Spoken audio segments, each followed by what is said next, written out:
Hello, welcome back to Middle-earth, where we are currently taking back the Grey Mountains and trying our best to build up before Sauron absolutely dominates Middle-earth. One thing I noticed before recording as well is that good old Dane over here has actually formed Durin's folk. I don't think that's how they started, so that's very cool. I haven't seen that before, interestingly, but I like it. Speaking of Dane, we're going to have to declare more war because I really want to form the Grey Mountains. But to do that, I need 2 duchies and I need 11 counties. Dane is expanding much faster than I can, so we will try our best. Also, I just want to thank everyone for the name suggestions so far. I have gone ahead and renamed the Accolade. I have chosen Durin's Anvil, so thank you for that one. I like that one a lot. Also, I do have some name suggestions, so why don't we start off with that to begin with. So, my firstborn son, oh sorry, my second-born son, but my firstborn son of the playthrough, if that makes sense. Matt, you have gone with the name Gorik. Thank you very much for the name suggestion. Solad Farley is no longer your name. You'll be now known as the Great Dwarf Son of Gorik. And you have gone with any education focus, so I will keep him on stewardship. Thank you very much, Matt. You are welcome to request another name. Then we have another son here. Let's go ahead and rename them. Absolute Unit, you have gone with the name Thorgrim. I like that name a lot. Thorgrim Grudgebearer. Is that a reference? It might be. You've also decided to go with any education focus, so we will keep him on Martial as well. And then as for my daughter, let's see. FJ Gaming, you have gone with the name Dwoman. Thank you very much for the name suggestion. Feel free to request another. And you have decided to go with Diplomacy. So let's go ahead and swap that over. The education focus isn't locked in until they're 6 anyway. So that's fine. Is your Diplomacy good? Not really. So I'll tell you what I'm going to do. Let's remove you as a Guardian. Yes. And then I will find someone who's a little bit more suited. Such as my niece here, Iri. She will be a very good educator. And then, of course, I do have 2 grandchildren as well. So, Nordri, the heir of my heir. What should we pick for you? Knight of Honor has gone with the name Hufar. Thank you very much for the name suggestion. Let's go ahead and do that. You've also gone with Martial Focus, so we will keep that. And then for my second grandson here, FJ Gaming, you have gone with the name Muri. And you have also gone with Martial. So, he's 9 years old, but he's not terrible at Martial. If I get that switched over... Oh, I can't switch it over, unfortunately. Okay, that's unfortunate. But that's the way it goes. Unless I rename... No, we'll keep it like this for now. Thank you for the name suggestions, everyone. Remember, guys, the rules for name suggestions or requests, whatever you want to call it. You can give one name for a son, one name for a daughter at the same time. Once I have used the name, feel free to request another. Anyway, onwards with today's episode. So today, we are going to be focusing on more expansion. However, I am at my domain limit, so what I should probably do then is, if we go to the duchy view, I really need to form this duchy, but I need 200 gold. Right. I can speed 5 for a little bit. That's fine. Order has now been restored in our colony. I think that's this one. So we're just waiting for that to upgrade. Young Dane seems to be taken after his clan's dwarf father, Durin the Deathless. He has turned into quite the promising young dwarf. Whether it be by nature or nurture, the strength of Durin's folk shines bright in this one. Wait, you are the grandson of Dane the Second. Oh, wait, but you're possessed as well. Oh, that's interesting. Maybe the future of the dwarfs has already been infiltrated. The evilness that is Sauron has already spread to our mountains. Speaking of which, Sauron has been expanding less than I thought, but I think he's not allowed to declare offensive wars for a little bit at the beginning. But once he is allowed, I assume Middle-earth is going to crumble, at least in the earlier years. I saunter between the market stalls of Nordinbad, a heavy pouch tugging at my belt. How do I make this coin work for me? As I admire the wares of a local stonemason, perfect geometry, a sound investment, my steward, Arkaril, suddenly appears at my side. A word of advice, my liege.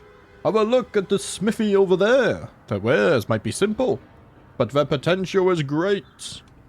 Ooh, so I could invest. However, I need the gold for a duchy.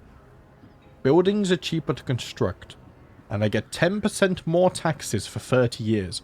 Right now, that would be about 0.4. 0.4... I mean, it does pay itself off. It does pay itself off. I could also do this, but there's a 25% chance I fail.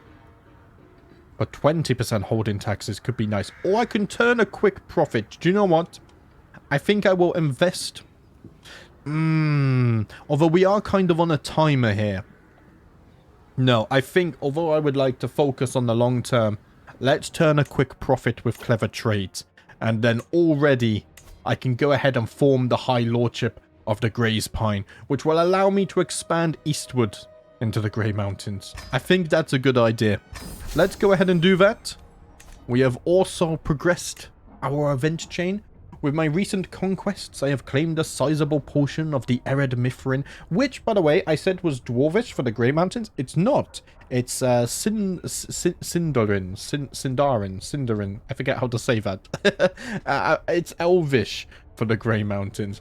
And in no small part thanks to the previous assistance sent by Erebor. However, progress has been slower than I had initially hoped, and I feel we are just on the verge of being able to grasp the final portion of the mountains. With just a few more soldiers from Erebor, we will be able to finally cleanse the goblin filth from the mountains once and for all, and we'll be able to keep our oath when they hear about our progress so far. They are sure to support our further endeavors. Surely, they will be happy to hear about this. Let's just turn down the speed a little bit as well. I am running low on knights, which is unfortunate. What's wrong with my son? My son has fallen ill, right. I do think I have a personal physician. Wait, personal? I should put you on advanced research for sure. But they should also help my son, right? I think so. I should probably get a wet nurse as well. Yes. On, you are going to become my wet nurse. I know this is going to eat into our gold upkeep, but that's fine. I want my children to have a very good education. Let's also get a tutor as well. Golem will. You shall become my children's tutor. And I think everything else for now can probably wait. Oh, extra renown. Considering we're going to be doing a long-term playthrough here, getting a stone singer will be useful too. My niece, Iri, she can become my stone singer. Right, our income has dropped, but it will be recoverable. I promise you guys. And now, we must think towards more once more. I believe I can do a holy war for duchy. You do look quite strong. 1900. A lot of orc rabble. They have some orc warriors, a little bit tougher. So you counter skirmishers, which is worrying because I only have skirmishers. But I do have allies. I think we can't worry about such things. Let's see. Holy war for duchy. I can take all of this territory, and I would get the second duchy that I require to form the kingdom of the Grey Mountains. Let us do it. I believe that we can be victorious. Let us call on our ally. He's not in any wars at the moment, which is very useful. And he is a Durin as well. Let's go ahead and move our banner over. And of course, my son, he's currently ill. Should I have him lead the armies? I don't know about that. Well, he does have 24 advantage. I think I have to maintain my trust in my son. Notable guest has arrived. He would make for a very good commander, but he is not a dwarf. I am stubborn. I can only have dwarfs in my army. My emissary has once again returned from Erebor, and like before, he is not alone. Behind him is a small army of some of the greatest warriors that Erebor has to offer, and a pledge of support from the King of Erebor for my claim on the Grey Mountains.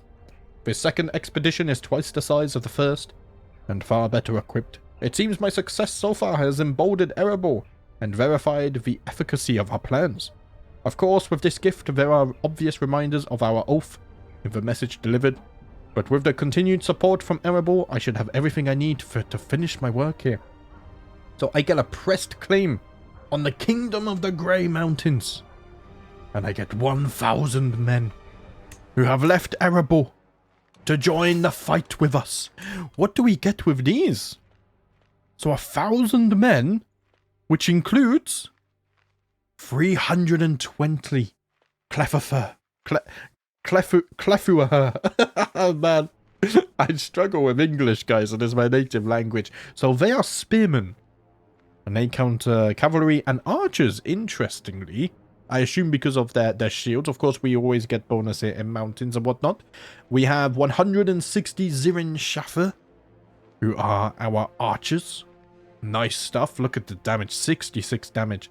And then we have 160 of the finest Sigyn Barak, who are our heavy infantry. Let's go ahead and bring them towards our main army here. These guys are going to be extremely useful. Do I have someone with the organizer trait? I do not. That's unfortunate. It will take them a while to get here. I can siege this, luckily. My spy master has come to me with grave news where we do not yet know who. Someone is plotting to kill my wife. Probably my neighbors, the goblins. Right, should I dare to go speed 5? Just a little bit. There we go. Oh man, I love the new PC, but speed 5 gives me even more anxiety than normal. I have gained a favor hook. Interesting. And I've also gained... that's because of my wife. I've gained another stewardship perk. Well, I would like to get down to architect, so let's get taxman, even though I'm increasing development at the moment. It should get us towards more useful things, and I'm going to merge the armies as well. There we go, my son. You should have absolutely everything you need to finish this war with our goblin neighbors. Should I help them siege the capital? I think I should. This is our war objective here. Where's the enemy army? I saw them venture south, but then they kind of wandered off, didn't they? When we're fighting Sauron, I'm definitely not going to speed 5 as much. Right, you guys siege that. I'll siege in the east.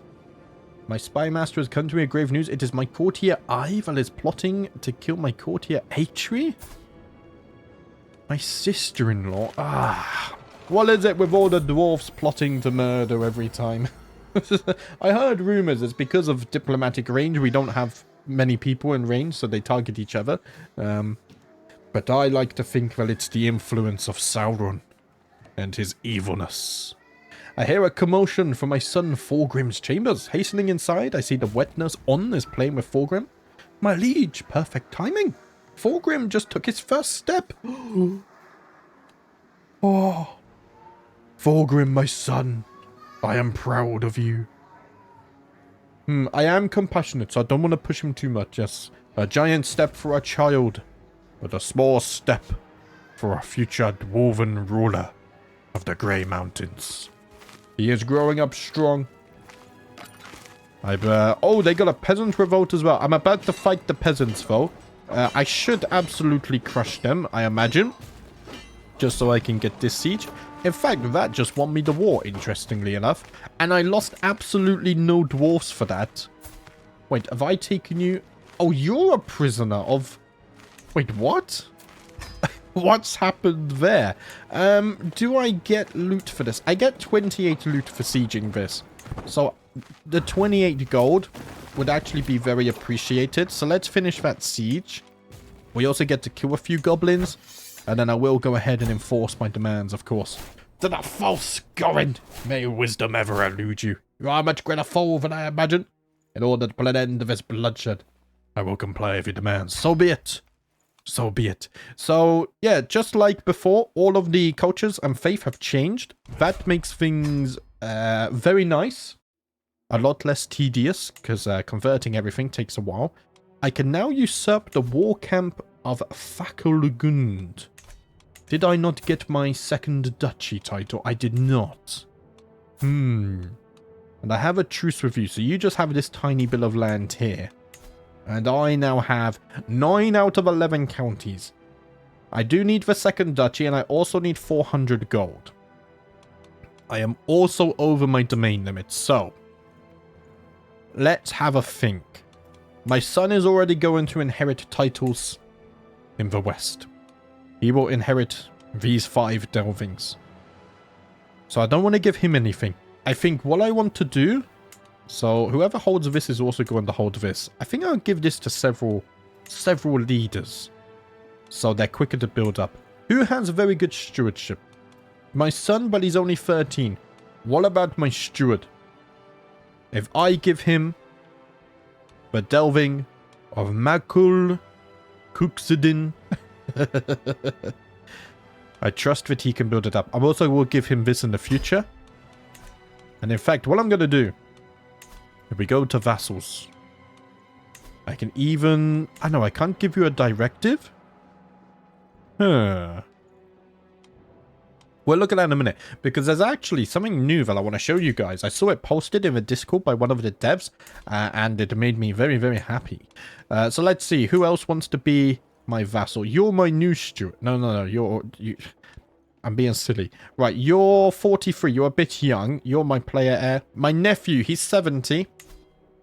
I'm going to give him these 2 delvings. I can't give him these delvings. I have to give him this one first. And then I can also give him this one.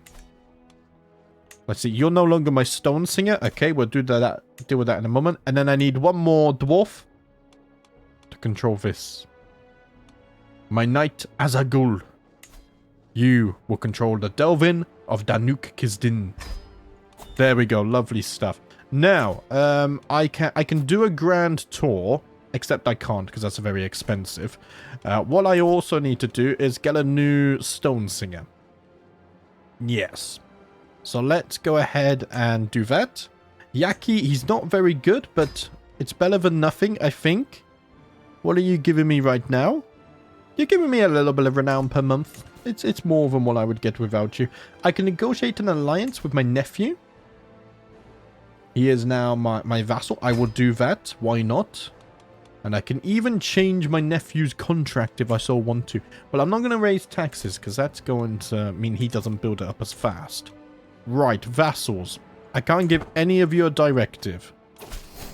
Unfortunately. No, I can. I can give you a directive. So, settle wilderness. We won't use it yet, but when we go to the Misty Mountains, this is going to be so damn useful. For now, I'm going to tell him to construct economic buildings.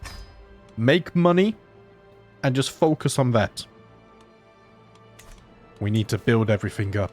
I can declare more wars, yes, which I will do in just a moment. Don't you worry, game. Right, faction is now targeting me. We have a Liberty faction, interestingly enough. Okay, neighboring ruler has also won the war. Right. My goblin neighbors. 1400, they have 900 snagger stalkers. They're not very strong. Let us take their county. It costs 100 piety. Which is... Okay, piety seems to be an issue. But we are earning more. I also need to not declare on you. I need to declare on these guys. But then I need to colonize here. Right. Okay. It's fine. Let's go ahead and move this banner. And we will raise everyone. And we shall continue the expansion. 34 advantage. Oh, he's going to absolutely crush them. Hurry, my liege. You have to hear this. The wetness on rushes me into my son's chambers. On points at Fulgrim in excitement. So I lean towards him and listen. Guardians of Azanzaram. Unbelievable. Our house Gorin motto. He gurgled it without a stutter. How delightful. We gain a lot of renown. And Fulgrim has gained opinion on me. He is going to be a true Gorin. Wait, am I Gorin of House Gorin? Yes, I am. I just realized. That's quite funny. And we are absolutely crushing the goblins. I am fearful for when Sauron and maybe even Saruman comes for us, though. We lost no one. And we killed 500. That's impressive. We didn't even call our ally into this war, actually. So things are going quite well. Focused recruitment. Levy size plus 25%. Lady Builder, my wife, has now become an architect as well. And what's this? My liege, you witness a monumental occasion. Fulgrim has a mighty gift to offer you. Father, I lost a tooth. Ooh.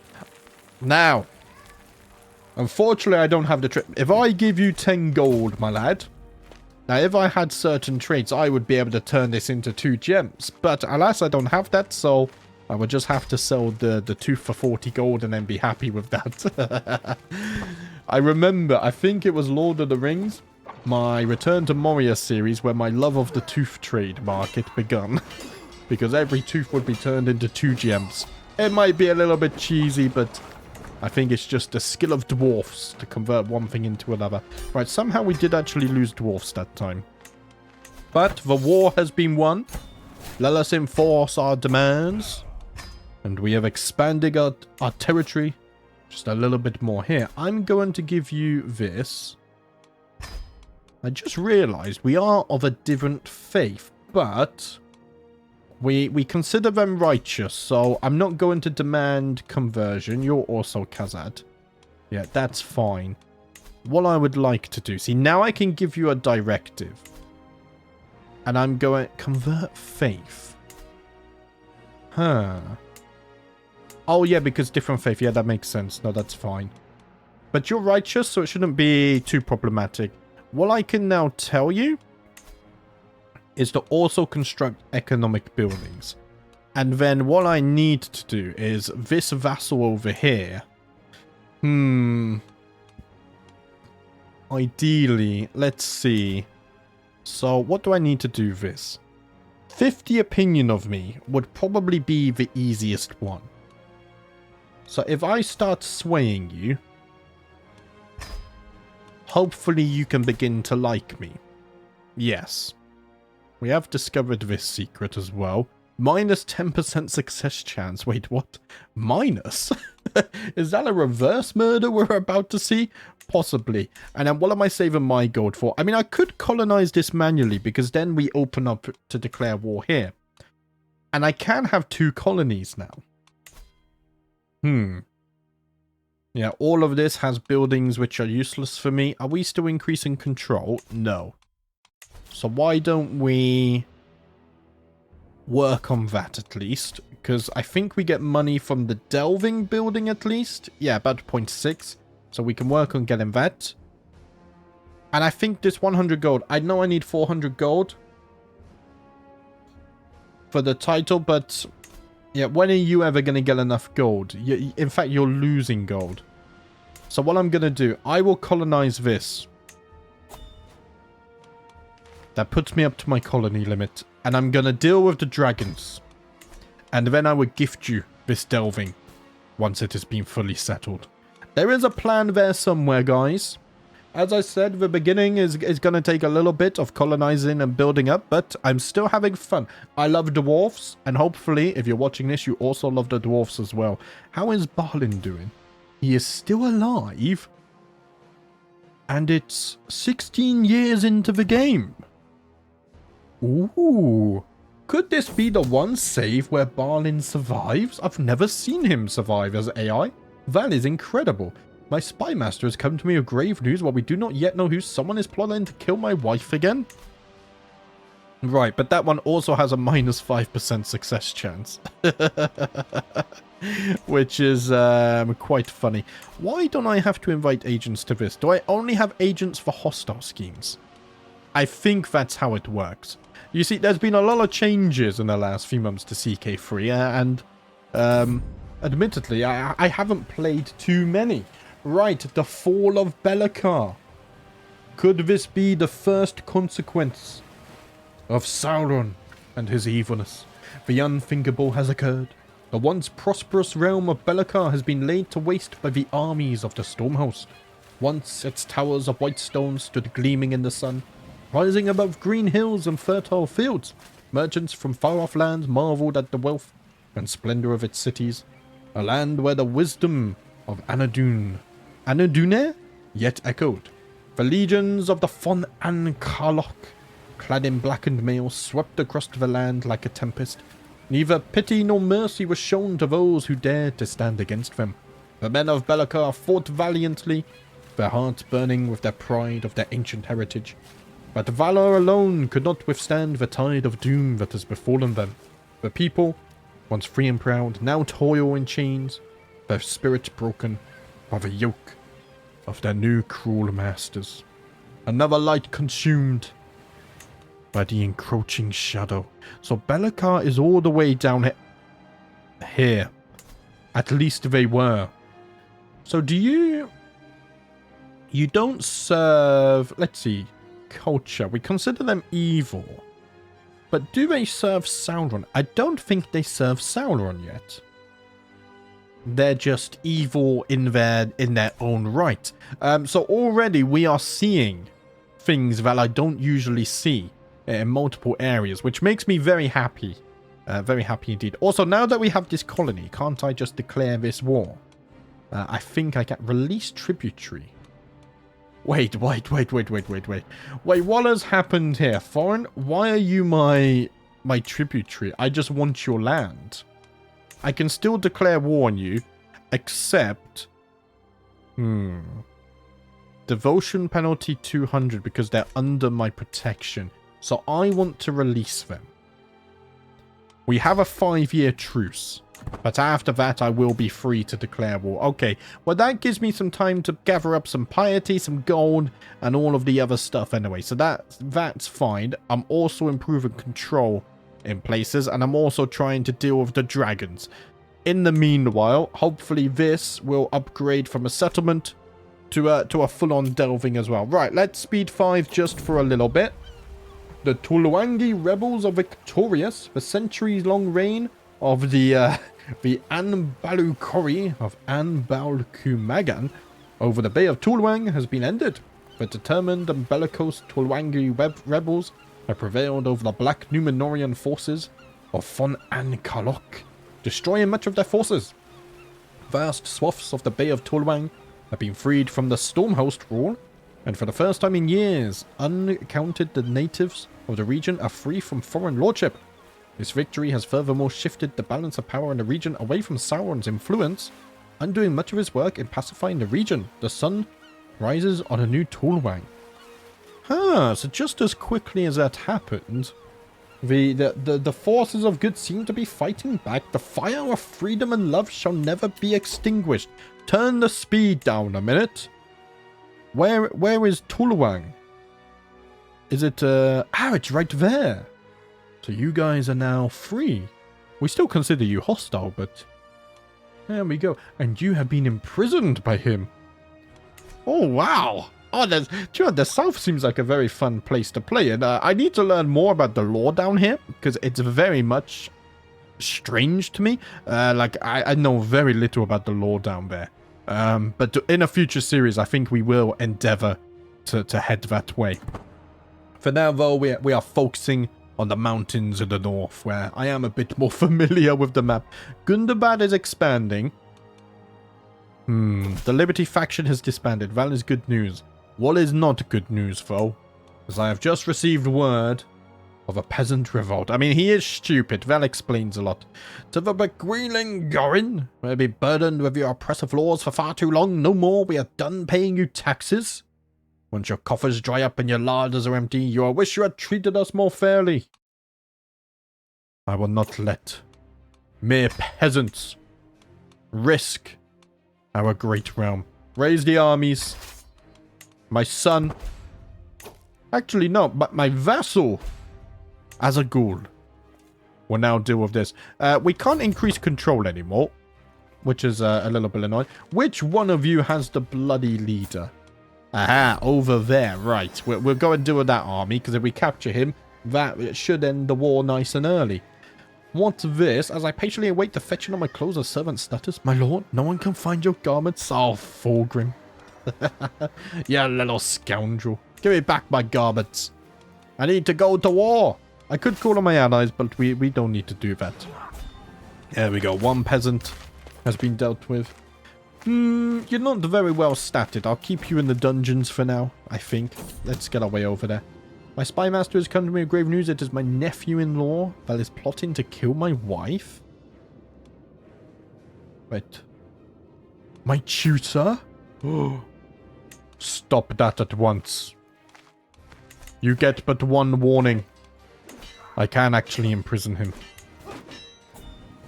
He was plotting to murder my wife. I think if there was a reason to imprison a man, that is more than enough of a reason. He has managed to avoid capture, and now has fled to the country. He is residing with the goblins. I will capture you, and I will shave your beard. I can change my nephew's contract. I already remember this. I could raise the taxes, but it's going to hurt me. Do you know, I'll raise the levies. I don't often do that, but we are in a state where levies would actually be very useful right now. So I'll tell you what, I will do that, but you can keep your gold for yourself. Just because we need our vassals and everyone to build up for us, really. We've got a new stewardship perk. Lovely stuff. Defensive measures. That's fine. What I really want, though, is to start getting down here. Domain limit +2, get architect, all of that good stuff. Right. Marching across the mountains takes a while. Mondul, a free tenant renting some of my land in Nordenbad, has pulled in an exceptional harvest this season due to his meticulous planning.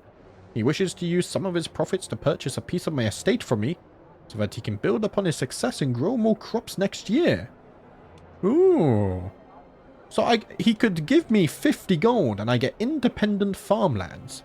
I get minus 50% control growth, but I get more development. It's only control growth, which we already have max control in Nordenbad, so that would not do anything to us. I can get this control growth I don't really need, or I can join my court and I gain opinion. He has 25 stewardship. It is an upgrade, but the 50 gold and 0.25 development growth per month is very nice. If he can pay me in hard coin, the land is his, I say. I am proud to see my son no longer as a child. Right, okay. So, base game still considers 16 years old as an adult, but of course, Gorin here, he is still very much a child. But his education has been complete. I don't think the mod allows me to put him as my steward. Yeah, 20 minutes. He's not here because he's not considered an adult until 40? No, 70. 40 is when you can get betrothed. 70 is when you can marry. I think. No. I think 70 is when you can marry. 40 is when you're an adult or something. One of those two. I've already bloody forgotten. But we'll work it out. When he's 40, we'll see if we can pull him on the council. If not, then we know it's 70. But yeah, he's still very much a child. We just need to make sure we do get the education done in-game before they turn 16. Father, we found this while exploring the castle yesterday. You should have it. Oh. Thorgrim, raising you has been such a treat. Thank you, my wee lad. It has been rather enjoyable. Right. I need a new court shooter, don't I? Because he bloody ran off to join the goblins. Gorin, my son, you can't join the council, but I'll tell you what. Educate your brothers, your sisters, and your nephews and nieces. How about that? And I'm going to crash the peasant revolt. And then I think that's where we're going to wrap it up for today. I think today has been a very good episode. We have expanded. We have seen a few things happen in Middle-earth, which are very interesting. And we have now captured, not the peasant leader, but he will soon be in my dungeons. There we go. He's a bit stupid, but he could become a very good champion for us. We'll see. But guys, I'm going to wrap things up there for today. Thank you for watching as always. Again, if your name has been used... Why is the map table so weird? That's so weird. If your name suggestion has been used, feel free to leave another one. Thank you for watching as always. I will see you guys next time.